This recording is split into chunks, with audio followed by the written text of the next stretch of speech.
네, 이번 시간에는 재무제표에 대해서 보도록 하겠습니다. 자, 10페이지를 보시면 자, 재무제표라고 나와 있는데 자, Financial Statement. 그래서 머리자를 따서 우리가 간단하게 FS라고 이제 읽고 쓰게 되는 거죠. 자, 그래서 재무제표의 정의를 보시면 재무제표란 기업의 외부정보 이용자에게 기업의 경영활동에 대하여 일반적으로 인정된 회계원칙, 가프에 따라 간결하지만 체계적으로 작성한 일반 목적의 재무 보고서를 말하며 기업의 재무 정보를 정보 이용자에게 전달하는 정보 제공 수단이다. 정보 제공 수단, 회계 정보의 제공 수단의 역할을 해주는 것이 재무제표다. 제표, 여기에서 제자가 모두 제자가 되겠죠. 자, 그래서 어떤 특정한 하나를 말하는 것이 아니라 이런 여러 가지 뭐 재무상태표, 손익계산서 뭐 그 밖에 여러 가지가 있는 그 모든 것을 통틀어서 우리가 재무제표라는 표현을 하고 있는 것입니다. 재무제표의 작성 목적은 광범위한 정보 이용자의 경제적 의사결정에 도움이 되는 유용한 기업의 재무상태, 경영 성과 및 그러한 변동에 관한 정보를 제공하는 것이다. 그리고 재무제표는 또한 위탁받은 자원에 대한 경영진의 수탁 책임이나 회계 책임의 결과를 보여준다. 이걸 가지고 이제 주주들이 경영진을 평가하게 되는 것이죠. 그런 역할을 이제 해주게 된다. 자, 그래서 재무제표의 종류가 먼저 나오고 있는데, 자, 책에 보시면은 한 5가지 정도를 얘기를 하고 있죠. 이 중에 가장 중요한 재무상태표와 손익계산서를 먼저 보도록 하겠습니다. 자, 한 페이지를 넘겨보시면, 자, 먼저 재무제표의 작성 책임은 누구에게 있느냐? 자, 경영자에게 작성 책임이 있다. 감사인이 책임을 지는 게 아닙니다. 재무제표는 경영진이 작성을 하는 것입니다. 감사인은 이것이 기업회계 기준에 따라서 정확하게 작성이 되어 있는지를 검증해 주는 역할을 하는 것에 불과하죠. 1차적인 작성 책임은 경영진에게 있다라는 것을 알아두시고요. 자, 이제 재무상태표를 먼저 보도록 하겠습니다. 자, 재무상태표의 정의를 보시면 일정 시점 현재 기업의 재무상태, 금액과 구성을 표시하는 재무보고서다. 자, 여기서 중요한 말이요. 일정 시점의 재무상태다라고 했는데,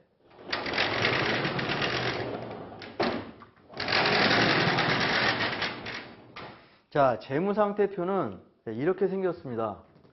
자, 구성 요소가 자산, 부채, 자본 이 3가지로 구성이 되어 있는데, 자, 상태라 그랬죠. 상태. 자, 일정 시점의 상태다 이렇게 얘기를 했습니다. 그렇기 때문에 재무상태표에는 그 일정 시점이 표시가 되어야 되는 거죠. 그래서 뭐 2018년 12월 31일 이렇게 일정 시점이 표시가 됩니다. 그러면 이것은 2018년 12월 31일에 어떤 회사의 자산은 이만큼, 부채는 이만큼, 자본은 이만큼 있다라는 것을 표현하는 것이죠. 자, 그리고 어느 회사의 재무 상태냐가 표시가 되는 거죠. 그래서 좌측 상단에 회사명이 표시가 됩니다. 그렇게 되면 A 회사의 2018년도 12월 31일 현재 자산, 부채, 자본의 상태가 표시가 된다. 자, 그래서 이런 거를 우리가 그래서 뭐라 그러냐면 자, 정태적인 재무제표다. 일정한 시점을 전제로 하는 정태적 재무제표다. 이렇게 이제 표현을 하는 것이죠. 자, 그래서 그 정의를 여러분이 잘 그 기억을 하셔야 되겠습니다.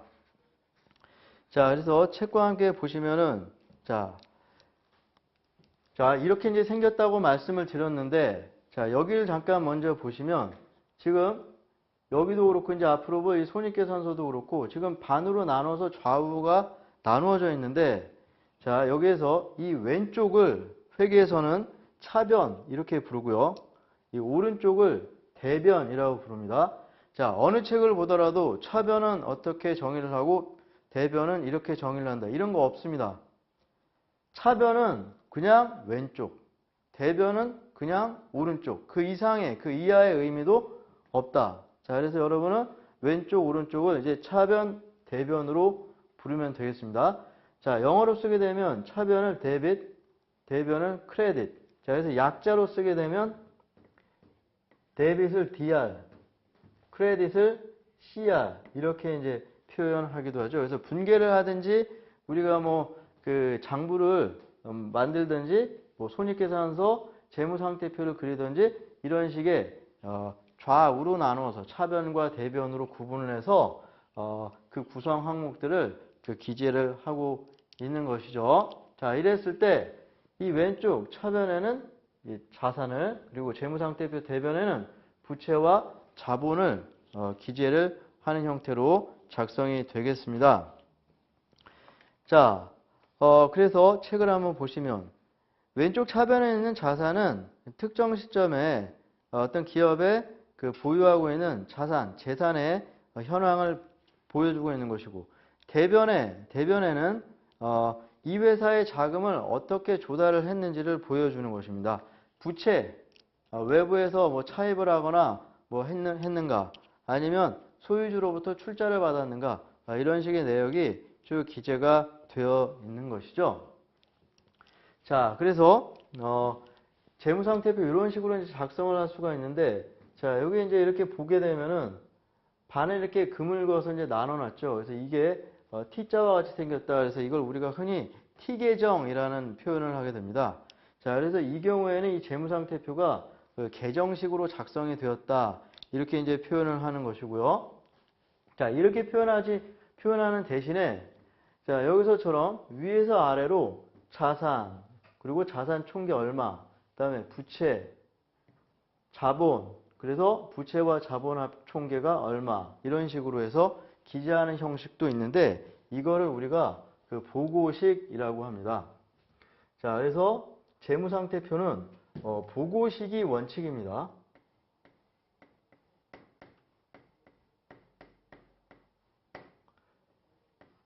보고식 작성을 원칙으로 하되 이러한 계정식도 가능합니다.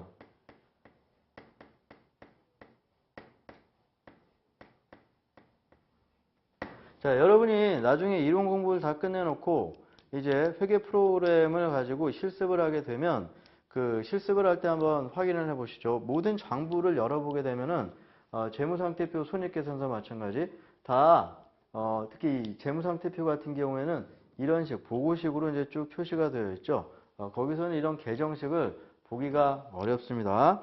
예, 그런 것들도 한번 눈여겨볼 필요가 있고. 자, 재무상태표를 우리가 간단한 영문 표현으로 BS라고 쓰게 되는데 여기서 이 BS는 밸런스 쉿의 약자가 되겠습니다. 자, 그런데 여기서 이 밸런스의 의미를 여러분이 좀 알아두셔야 되겠는데 밸런스, 이거 우리가 흔히 생각하는 어떤 균형을 맞춘다. 그런 균형의 개념이 아니라 여기서의 밸런스는 잔액이라는 뜻을 갖습니다. 그래서 직역을 하게 되면 잔액표다. 이런 뜻이죠. 그래서 특정 시점에 자산, 부채, 자본의 잔액이 얼마냐. 이것을 표시하는 재무제표다. 이런 뜻이 되겠죠. 자, 그래서 일정 시점을 전제로 하는 정태적 재무제표다. 이런 걸 이제 알아두시고요. 자, 다음에 손익계산서를 한번 보도록 하겠습니다. 자, 15페이지 한번 보시면 손익계산서란 일정 기간 동안에 기업의 경영 성과에 대해 정보를 제공하는 재무 보고서이다. 이 정의에서 중요한 말은 일정 기간의 경영 성과다라는 말인데, 자, 역시 어느 회사의 손익계산서인지가 표시가 돼야 되겠죠. A회사 좌측 상단에 회사가 표시가 되고 일정 기간을 전제로 한다라고 했기 때문에 일정 기간이 표시가 됩니다. 2018년도 1월 1일부터 12월 31일까지의 경영성과가 표시되는 손익계산서다. 이런 의미가 되겠죠. 자, 그래서 이렇게 T계정의 형식으로 그려놨을 때 왼쪽 차변에는 비용이 기록이 되고 오른쪽 대변에는 수익 금액이 쭉 기록이 되겠습니다. 자, 그래서 대변의 수익과 차변의 비용의 총 크기를 비교해서 수익이 크게 되면은 단기 순이익이 되는 것이고요. 비용이 크게 되면 단기 손실이 계산이 되겠죠. 자, 그래서 그것을 그림으로 그린다면 수익이 이만큼이었다. 그리고 비용이 이만큼이었다면 자, 수익이 비용보다 크기 때문에 그 차액이 자, 단기 순이익으로 표시가 되는 거죠.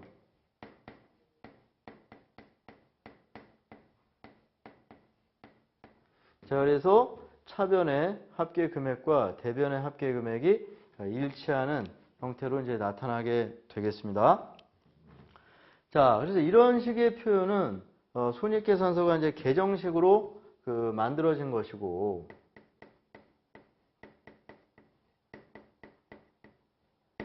자, 위에서 아래로 이렇게 쭉 내려 쓰는 수익 얼마, 비용 얼마. 그래서 그 차액 단기 순이익 또는 단기 순손실이 얼마다. 이런 식으로 표시하는 것을 우리가 이제 보고식이라고 하는데,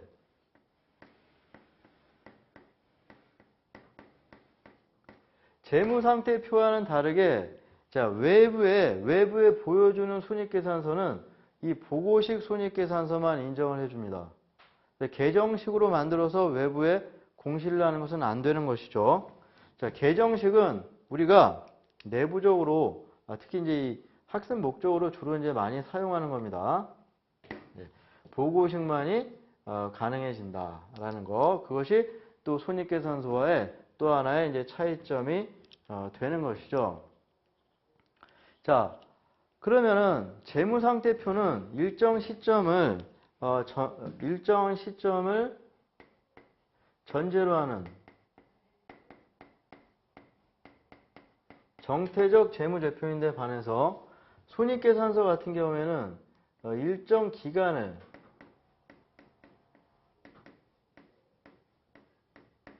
전제로 하는 동태적 재무제표인데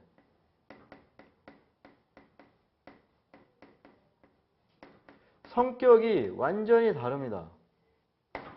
일정 시점, 일정 기간이기 때문에 완전히 그 성격을 달리하고 있는 것이죠. 자, 그런데 하나의 회사에 대해서 재무상태와 경영성과를 표현하는 데 있어서 두 가지가 따로따로 노는 것은 아무런 의미가 없겠죠. 자, 그래서 기업활동의 흐름을 한번 생각을 해보시면 최초의 회사가 만들어지면서 주주에 의해서 자본이 출자가 되고요. 외부에서 자금을 차입을 하고 이렇게 돼서 차입된 자금과 출자된 자금을 가지고 자산이 만들어지고 자, 그리고 이제 어떤 영업활동 과정을 통해 가지고 수익과 비용이 이제 막 발생을 하게 되겠죠. 그래서 그 차액으로서 순이익이 발생을 하게 되겠습니다. 그러면 이익이 발생한다? 그렇게 되면 이익을 갖다가 쌓아둘 어떤 장소적인 개념이 필요하게 되는데 이 순이익을 쌓아두는 장소의 역할을 하는 것이 여기서 이 자본이 됩니다. 자, 그래서 결과적으로 이 단기 순이익이 자, 이렇게 자본으로 흘러 들어간다.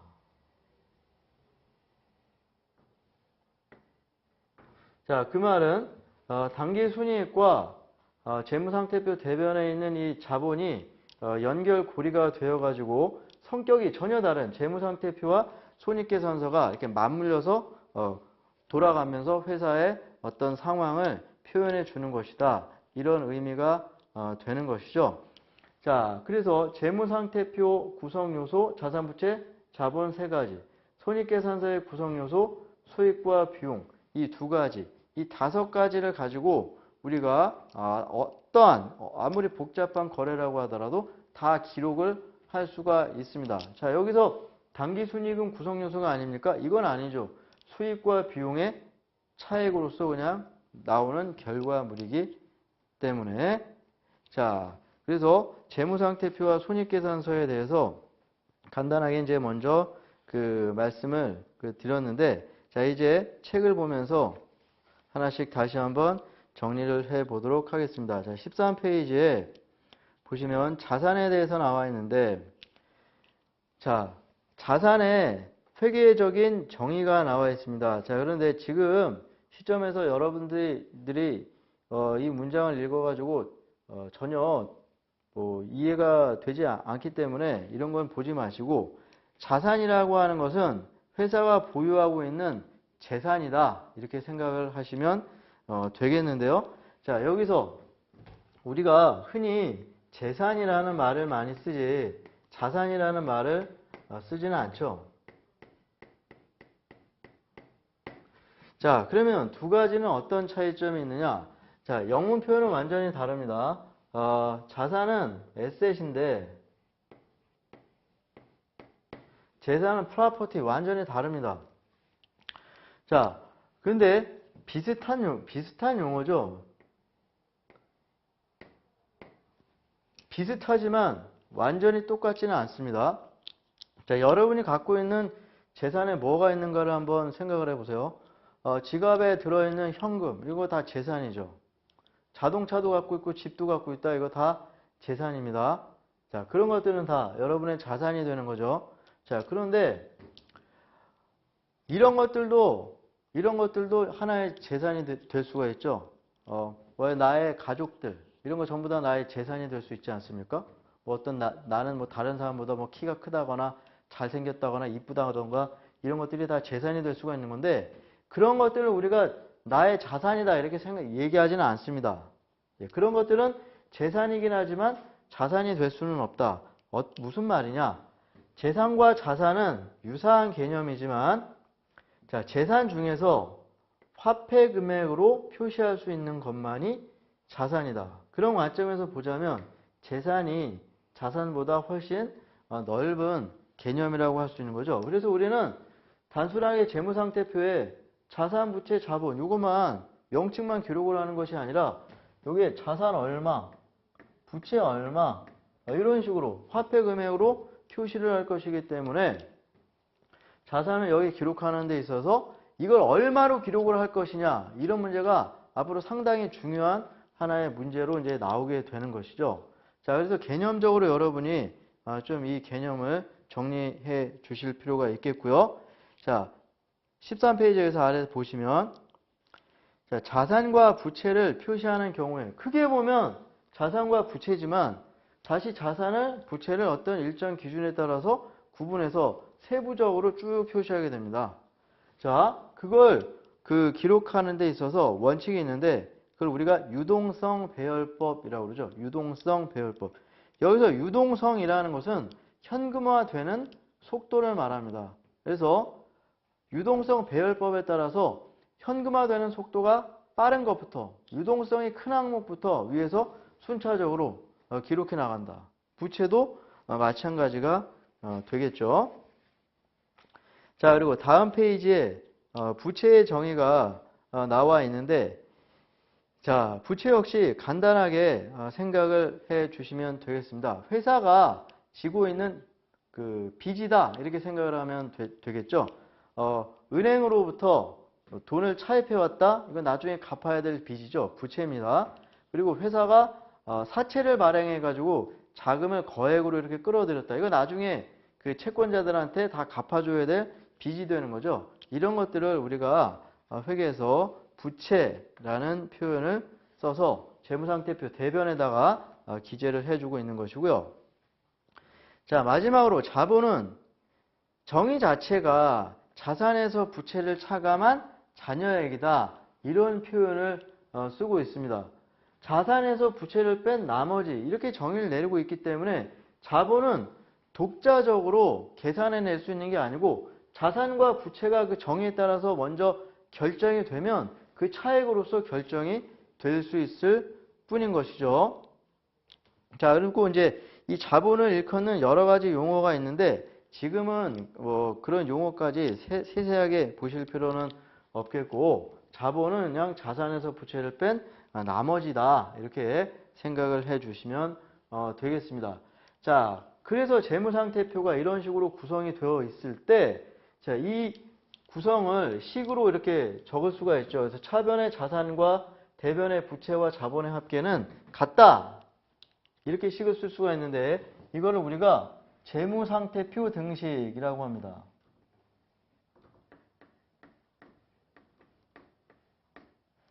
자, 그런데 이 식은 간단하게 또 수정해서 쓸 수도 있죠. 자본의 정의에 따라서 자산에서 부채를 뺀 나머지는 자본이다. 이렇게 쓸 수 있는데 이 식을 우리는 자본 등식이라고 하죠.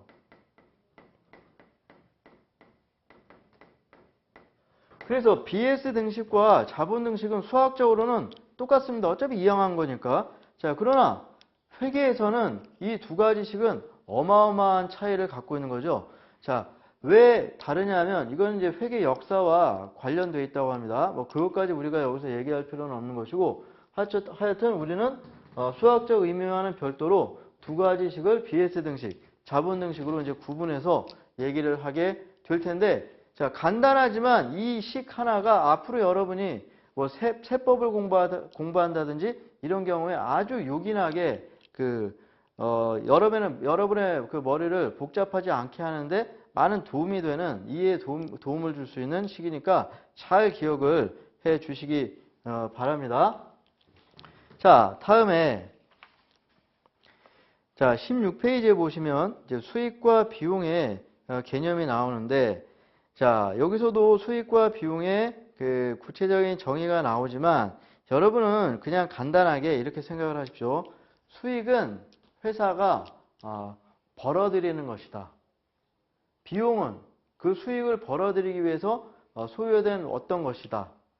자, 그래서 우리는 이걸 사고 파는 이제 회사인데 이걸 사다가 이걸 여기에 이익을 붙여서 파는 것인데, 자, 이거 하나가 내가 갖고 있을 때는 1,000원이었다. 그런데 내가 이걸 1,500원을 받고 팔았다. 이렇게 되면 난 이거 하나를 팔아서 1,500원을 벌었죠. 이 1,500원을 우리가 수익이라고 하는 것이고, 이 1,500원의 수익을 벌기 위해서 내가 갖고 있을 때 이 1,000원이었던 게 나갔죠. 자, 이 1,000원을 우리가 비용이라고 하는 겁니다. 그래서 1,000원 들여서 1,500원을 벌었기 때문에 자, 이익이 500원이 되는 것이죠. 자, 이렇게 그냥 간단하게 수익과 비용을 이해를 해 주시기 바랍니다. 그래서 우리는 수익에서 비용을 이렇게 차감을 해서 당기 순이익을 계산하게 됩니다. 물론 비용이 더 클 수도 있죠. 그 경우에는 순이익이 아니라 순손실이 됩니다. 자, 그래서 산출된 당기 순이익이 자본으로 이렇게 흘러 들어간다고 그랬죠. 그러니까 계속해서 당기 순이익이 발생한다? 그럼 이익이 계속 이쪽으로 흘러 들어가서 자본이 계속해서 이렇게 커지게 되는 것이죠. 반면에 순손실이 계속 발생한다. 그렇게 되면 자본으로 흘러 들어가서 기존의 자본을 계속 까먹게 되는 이런 흐름이 되겠습니다. 자, 그래서 순이익이 계속 발생해서 이쪽으로 들어간다? 그러면 여기 계속 남아있는 게 아니라 이 이익을 이제 나눠주는 절차에 돌입하게 되는 거죠. 자, 그 이익을 누구한테? 회사의 주인들인 최초 출자자 주주들에게 나눠주는데, 그 나눠주는 것을 우리가 이익을 배당한다라는 표현을 사용하게 되는 것입니다. 자, 그리고요. 그래서 우리 17페이지에 보게 되면은 수익과 비용의 영향에서 그 내용이 나와 있는 것이죠. 수익의 발생은 당기순이익을 증가시키며, 이 구조에서 보시게 되면은 수익이 커진다. 그렇게 되면 결국 당기순이익이 커지는 결과로 나타나죠. 그리고 당기순이익은 자본으로 흘러들어가게 되니까 결국 자본의 증가로 나타나게 되는 것이다. 반면에 비용이 발생하게 되면, 비용이 커지면 당기순이익은 감소하게 되는 거죠. 반대로 또 비용이 감소하게 되면 당기순이익이 증가하는 효과로 나타나게 되는 것이고, 반대로 표시하면 이런 식이 되겠죠. 자, 그래서 당기순이익이 감소하거나 당기순손실이 발생하는 결과로 나타나게 된다. 이것은 이제 수익과 비용의 영향이다. 이런 식으로 이제 얘기를 하고 있습니다.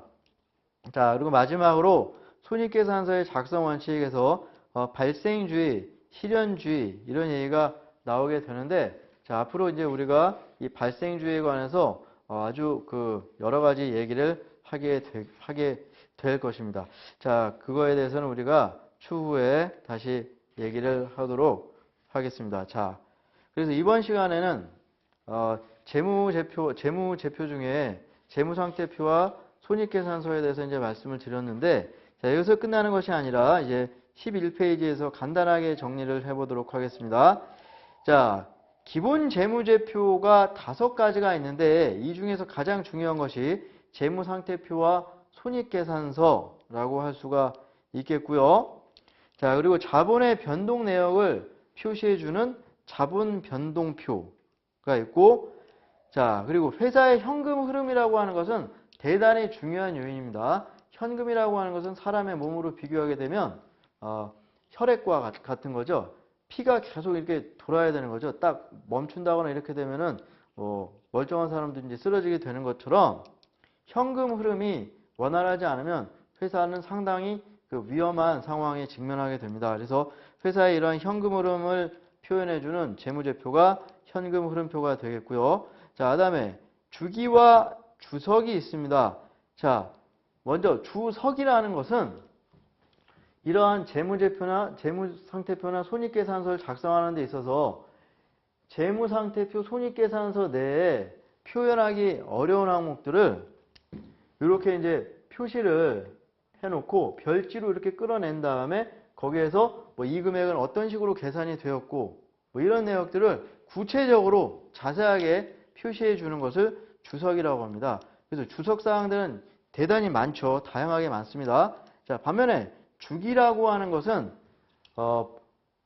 재무제표 본문 내에서 괄호치고 간단하게 이렇게 표시해 주는 것을 말하는데 대표적인 게 뭐가 있냐면 자본 항목 중에 이익 잉여금이라는 게 있는데 그 이익 잉여금 밑에다가 이렇게 괄호를 치고 당기순이익이 얼마다 이렇게 표현을 해주거든요.